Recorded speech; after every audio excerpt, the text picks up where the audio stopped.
নমস্কার, আশা করি সকলে অনেক অনেক ভালো আছেন। তো আজকে আমি আমার বাড়ির রানী অর্থাৎ বাসরলতার আরও একটি ছোট্ট ভিডিও আপনাদের মাঝে নিয়ে আসলাম। এই ফুলটা সম্পর্কে আমি আসলে যতই বলি না কেন আমার ততবারই কম কম মনে হয়। আর এর আগের ভিডিওটাতে এত এত মানুষের ভালোবাসা পাবো সত্যি আমি কখনোই কল্পনা করতে পারি নাই। তো হঠাৎ করেই আজকে আমার দুইটা ছোট ভাই আমাদের বাসায় বেড়াতে আসে।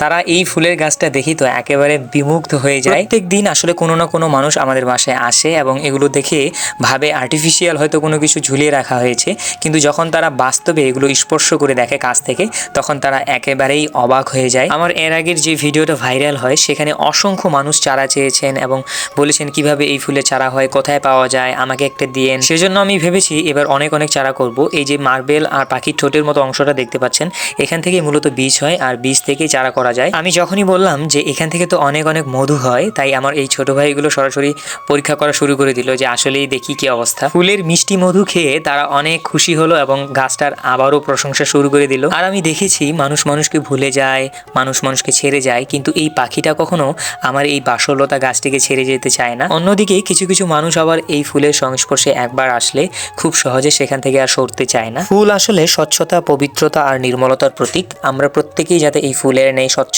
পবিত্র আর নির্মল হতে পারি। আজকে পর্যন্তই, সবাই ভালো থাকবেন, সুস্থ থাকবেন, নমস্কার।